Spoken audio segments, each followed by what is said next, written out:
Hello, my name is Sophia. I am 28 years old, and today I received a wedding invitation. Not just any wedding invitation. This was from Davis, my best friend for 10 years. Davis was getting married. I held the white envelope in my hands. My heart felt heavy. I was happy for him, truly happy, but I also felt sad. Very sad. You see, I had a secret I kept for many years. I was in love with Davis. I loved him deeply, quietly, secretly. But he never knew. Nobody knew. Only my heart knew this truth. Now Davis was marrying Emma. Emma was beautiful, kind, and perfect for him. I couldn't hate her. I tried, but I couldn't. The wedding was in 2 months. 2 months to prepare myself. 2 months to hide my broken heart. 2 months to be the supportive best friend everyone expected me to be. I met Davis 10 years ago at university. It was the first day of classes. I was nervous and lost. "Are you looking for Building C?" a voice asked behind me. I turned around. A tall guy with warm brown eyes smiled at me. That was Davis. "Yes, I can't find it anywhere," I said. "Follow me." "I'm going there too," he replied. From that day, we became inseparable. We studied together, ate lunch together, and shared our dreams together. Davis wanted to be an architect. I wanted to be a teacher. We supported each other through exams, failures, and successes. We celebrated birthdays together. We watched movies every Friday night. We talked about everything, our families, our fears, our hopes. I remember the exact moment I fell in love with him. It was 3 years ago. We were at the beach, watching the sunset. Davis turned to me and said, "Sophia, you're my best friend." "I don't know what I'd do without you." My heart stopped. In that moment, I knew I loved him, not as a friend, as something more, something deeper, but I never told him. I was afraid to lose him, afraid to ruin our friendship. 2 years ago, Davis met Emma at a coffee shop. He talked about her constantly. His eyes lit up when he mentioned her name. I met Emma a few weeks later. She was lovely, intelligent, funny, warm. She treated Davis wonderfully. I wanted to dislike her, but I couldn't. She was genuinely kind to everyone, including me. Last month, Davis called me with exciting news. "Sophia, I proposed." Emma said yes. "We're getting married." I congratulated him. I said all the right things. But inside, my heart was breaking into 1,000 pieces. Then came the bigger surprise. "Sophia, Emma and I want you to be a bridesmaid. You're so important to us." How could I say no? I said yes, of course. I put on my best smile and accepted the honor. The weeks before the wedding were torture and joy mixed together. Every day brought new preparations, new emotions. I helped Emma choose flowers. White roses and peonies, her favorite flowers, she said. Davis loved them too. We went dress shopping together. Emma tried on beautiful white gowns. She looked like a princess in each one. "What do you think, Sophia?" Emma asked, turning in a stunning lace dress. "You look perfect," I said honestly. My voice didn't shake. I was getting better at hiding my feelings. The bridal shower was hard. All of Emma's friends shared stories and laughed. They talked about love and marriage and forever. I smiled and nodded. Inside, I wondered about my own forever. Would it ever come? Davis and I still met for coffee sometimes. These meetings felt different now, bittersweet. I'm so lucky to have you in my life, Sophia, Davis said one afternoon. You've always been there for me, always, I whispered. The word felt like a promise and a goodbye at the same time. Sometimes I caught Davis looking at me strangely, like he wanted to say something but couldn't find the words. My friend Jessica knew my secret. She was the only one I told. One night she came to my apartment. Sophia, you need to tell him, Jessica said firmly. Tell him what? That I love him? 2 months before his wedding? I asked. What if he feels the same way? What if he's making a mistake? Jessica insisted. He loves Emma. I see it in his eyes. I can't destroy his happiness, I replied. But what about your happiness?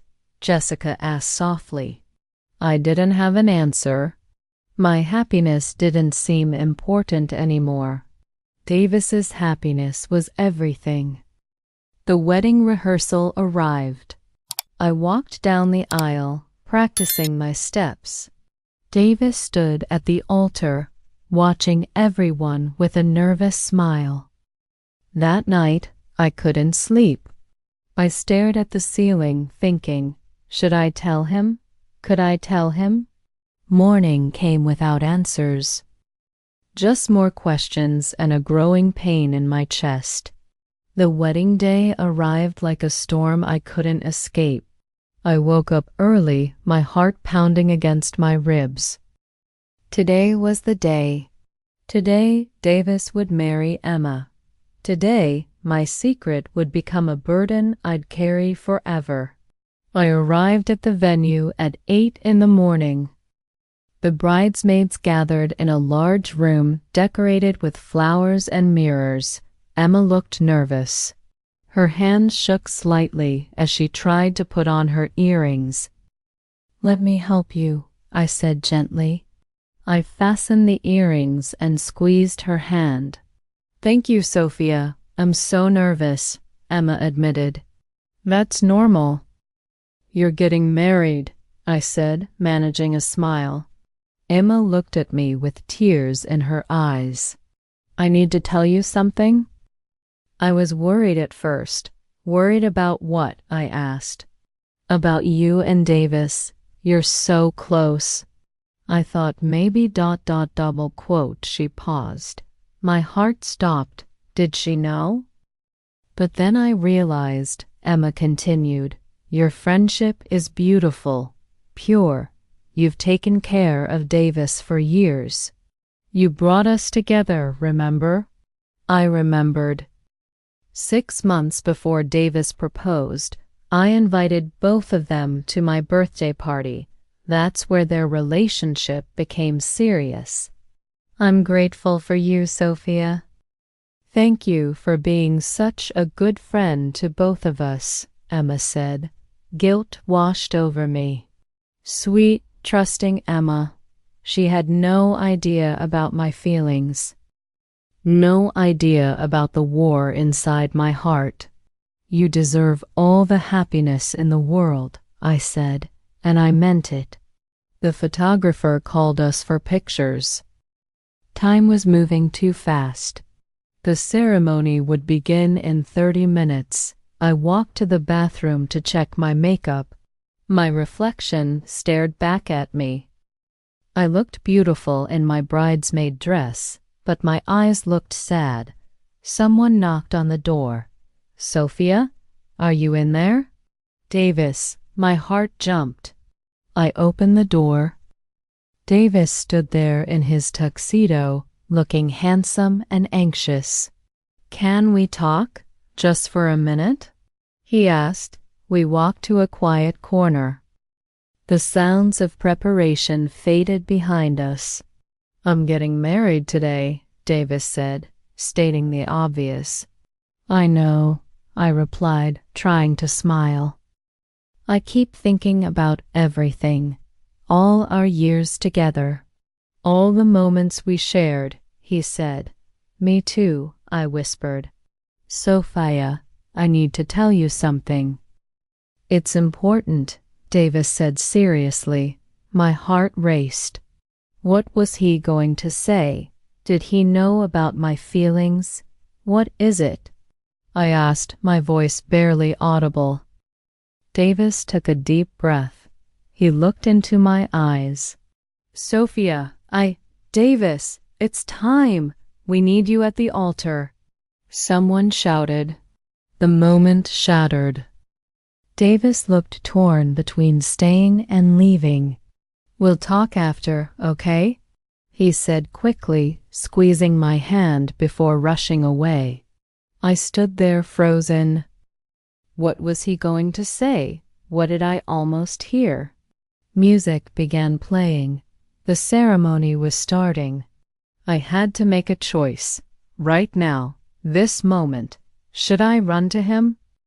Should I interrupt? Should I finally, after 10 years, tell him the truth? Or should I walk down that aisle, stand beside Emma, and let Davis marry the woman he loved? My mind screamed one thing. My heart screamed another. Time was running out. I took a deep breath. I made my choice. I walked to my place with the other bridesmaids.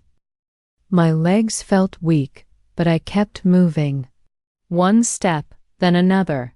The music changed. Emma appeared at the entrance, glowing in her white dress. Everyone stood up. Davis's face transformed when he saw her.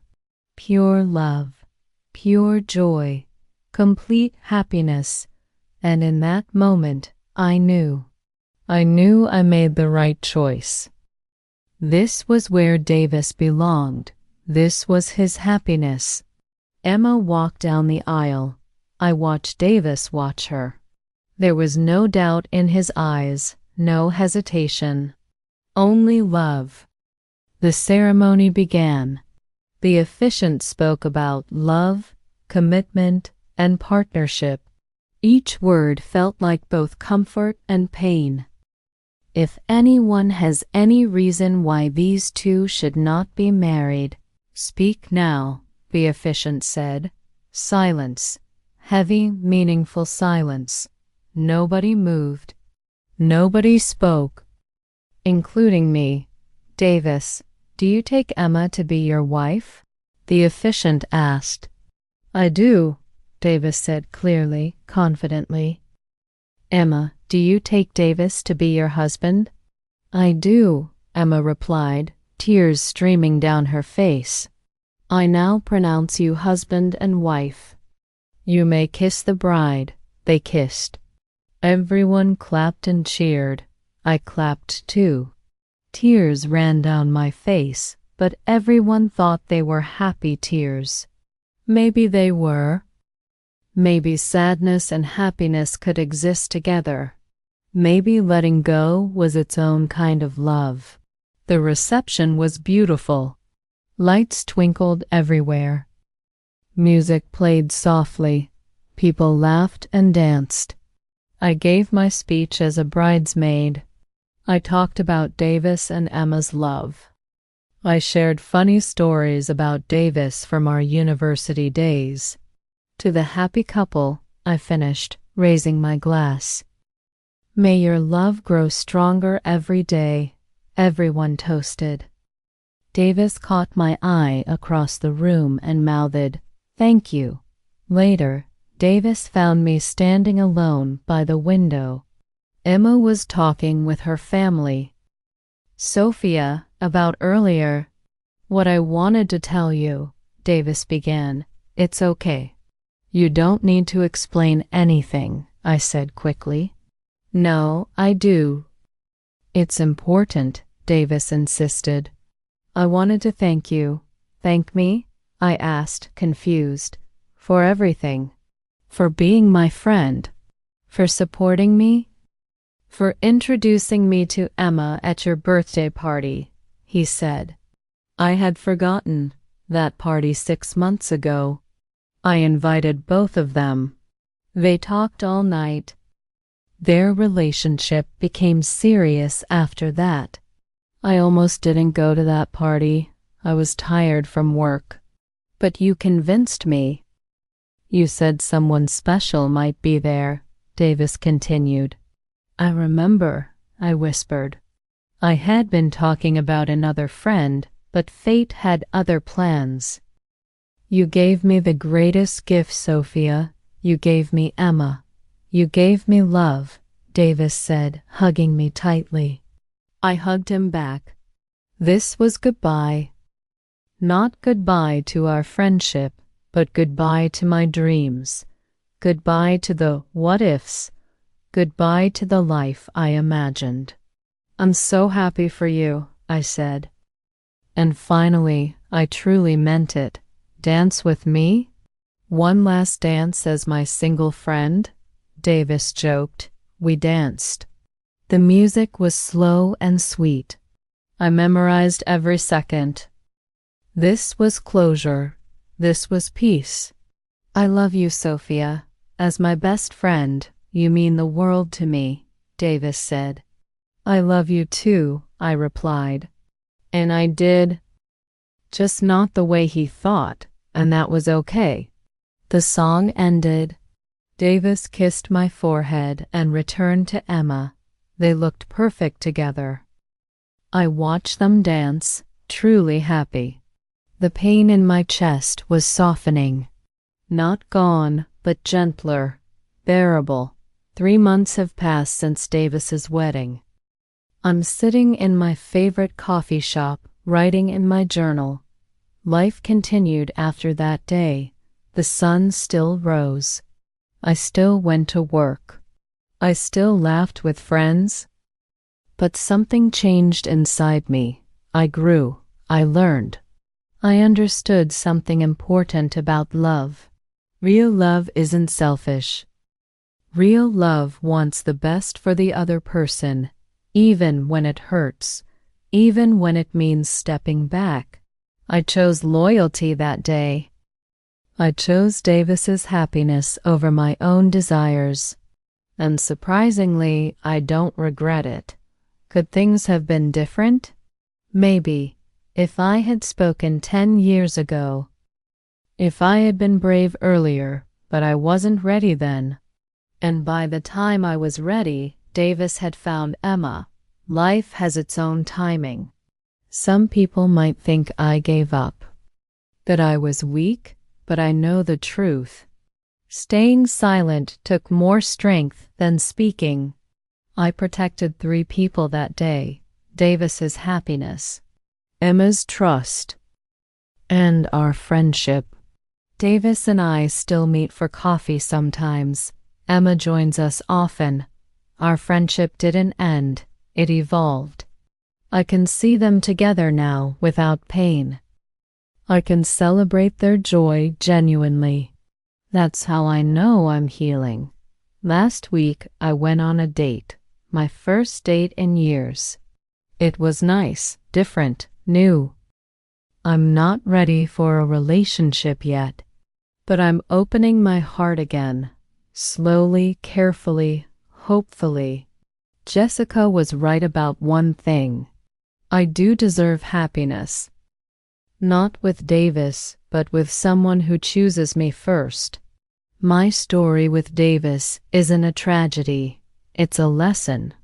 A lesson about love, friendship, and sacrifice. Sometimes the strongest thing we can do is let go.